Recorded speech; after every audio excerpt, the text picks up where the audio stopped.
वैधानिक चेतावनी। अगर आप सत्य सुनने की हिम्मत नहीं रखते तो ये वीडियो आपके लिए नहीं है।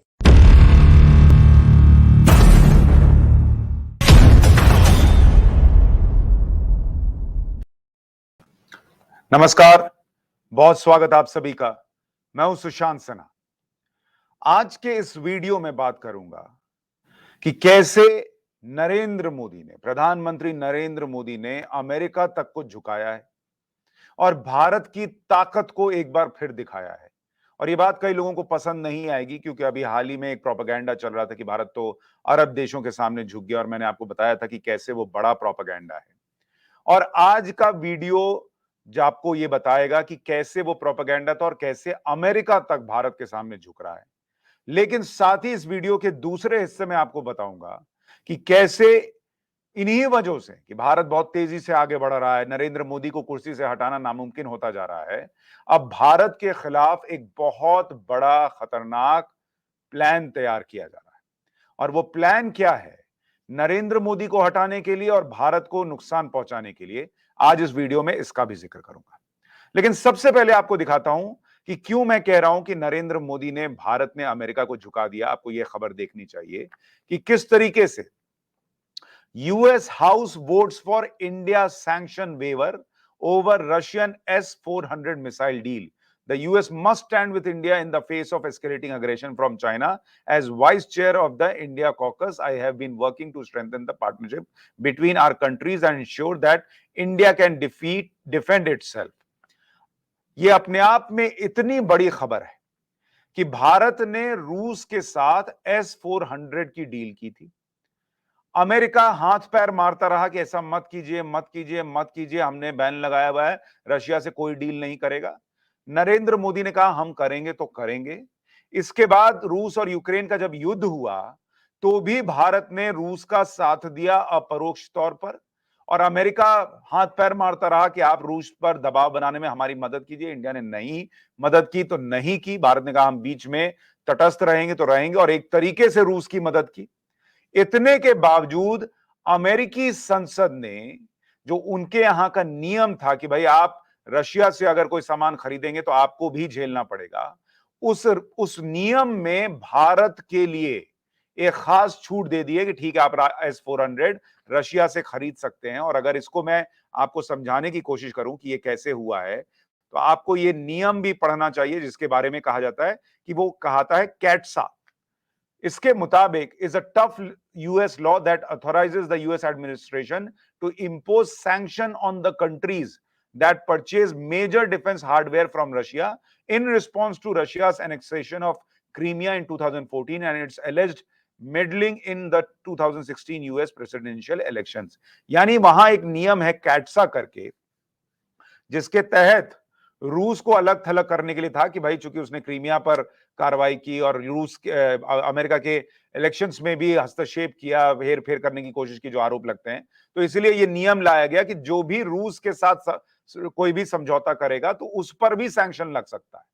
लेकिन आज की तारीख में आप भारत की पावर देखिए, भारत की ताकत देखिए कि यह नियम, इस नियम के खिलाफ जाकर, इस नियम में छूट देकर भारत को कहा जा रहा है कि ठीक है आपने रशिया से S-400 लिया है तो कोई बात नहीं, हम आपके लिए स्पेशल मौका दे रहे हैं, आपके लिए स्पेशल छूट दे रहे हैं, क्योंकि चीन के खिलाफ एक तरीके से मजबूती से खड़े रहने के लिए आपको इसकी जरूरत है। ये अपने आप में इतनी बड़ी खबर है क्योंकि अमेरिका चाहता तो इस वक्त, जिस तरीके से वो नाराज चल रहा था, जिस तरीके से वो परेशान था कि भारत उसका साथ नहीं दे रहा रशिया पर दबाव बनाने में, रूस यूक्रेन युद्ध के वक्त, वो चाहता तो इसको रोक सकता था, लेकिन अमेरिकी संसद में इसे मंजूरी मिल गई। ये आज की तारीख में भारत की ताकत है।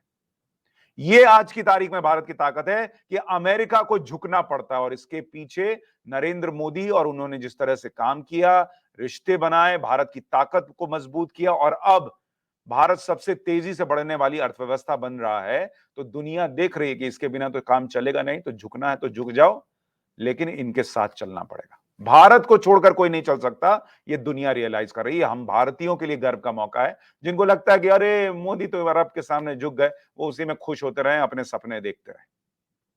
लेकिन ये बातें इशारा करती हैं कि नरेंद्र मोदी को और भारत को झुकाना बहुत मुश्किल होता जा रहा है, और जिन लोगों को नरेंद्र मोदी को कुर्सी से उतारना है, जो इस बात से परेशान है कि दुनिया में भारत वर्ल्ड लीडर बनता जा रहा है। अब वो क्या कर रहे हैं मैं आपके सामने वो रखता हूं, और ये बड़ा खतरनाक है।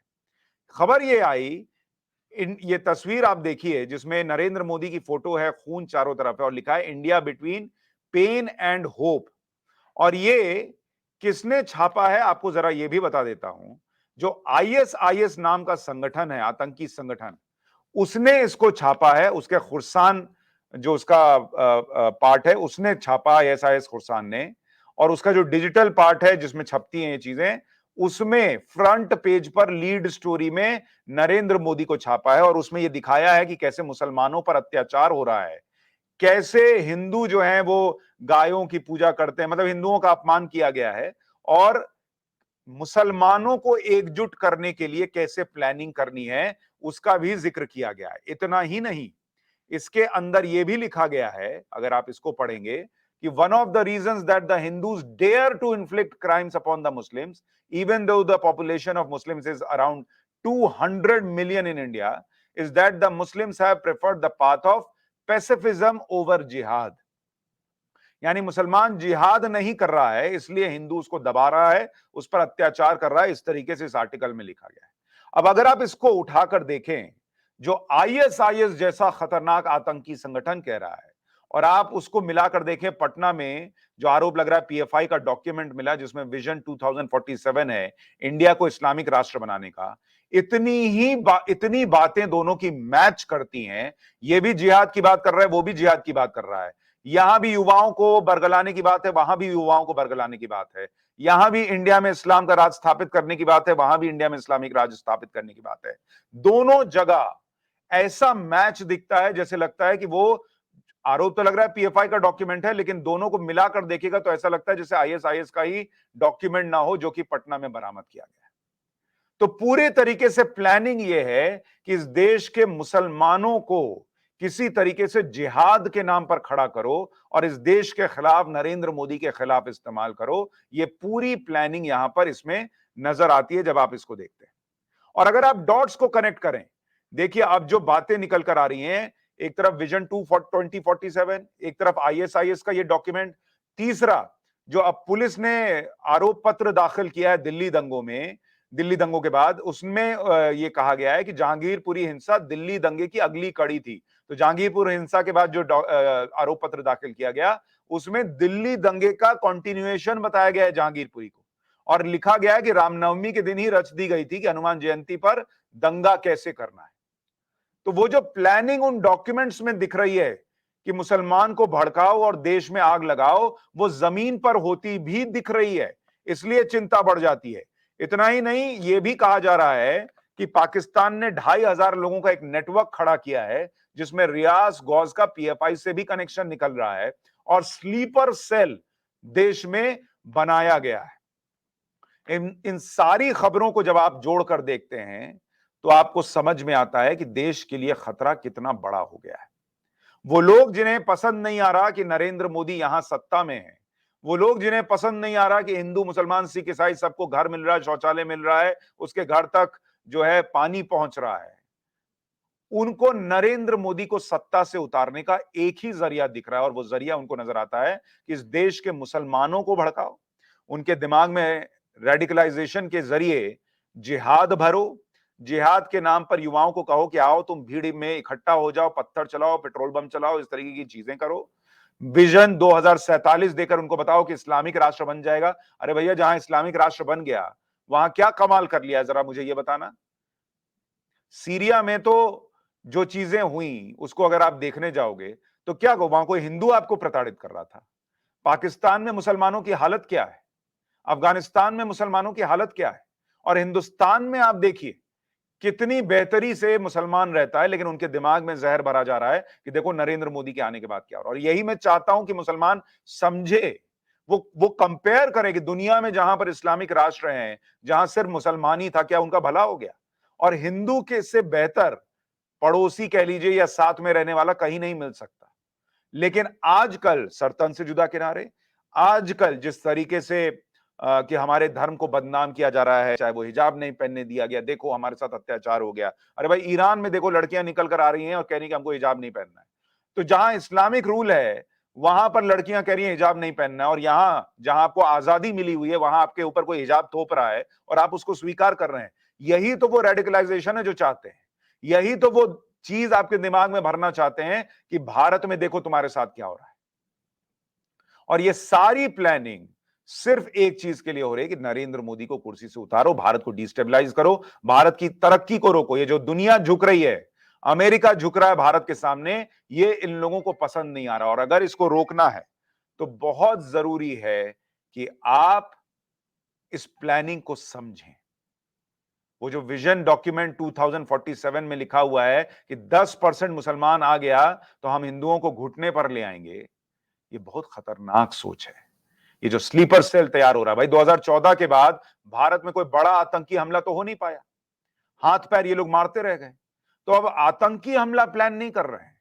अब क्या प्लान कर रहे हैं? कहीं पत्थर चलवाओ, कहीं पेट्रोल बम फेंकवाओ, कहीं दंगा करवाओ, इस तरीके की चीजें करो, कहीं सर काट दो ताकि दंगे हो जाएं, हिंदू मुसलमान हो जाए। ये सब प्लानिंग दिमाग में चल रही है। और अगर देश को बचाना है बॉस, तो सिर्फ हिंदू नहीं, मुसलमान को भी जागना होगा। आपको समझना होगा कि आपके दिमाग में जिहाद जो है ना, वो भरने का जहर के तौर पर इस्तेमाल किया जा रहा है। आपके दिमाग को रेडिकलाइज करके आपको इस्तेमाल किया जाएगा, इसको समझिए।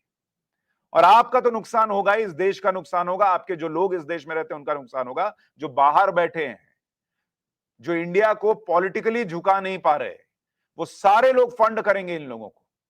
उसमें अमेरिका और दूसरे जितने लोग होते हैं, सबका इसी में फायदा है कि इंडिया नीचे आ जाए, नरेंद्र मोदी कमजोर हो जाए।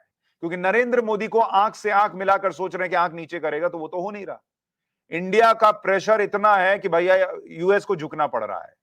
इंडिया का प्रेशर इतना है कि अरब देश भले बोल दें उसके बाद गेहूं बेचकर भारत उनको खाना खिला रहा है। तो इंडिया को नीचे करने का यही तरीका है कि इंडिया को डिस्टेबलाइज करो। और इसीलिए इस वक्त एकजुट रहना बहुत जरूरी है। एकजुट रहना बहुत जरूरी है, इस बात को समझिएगा।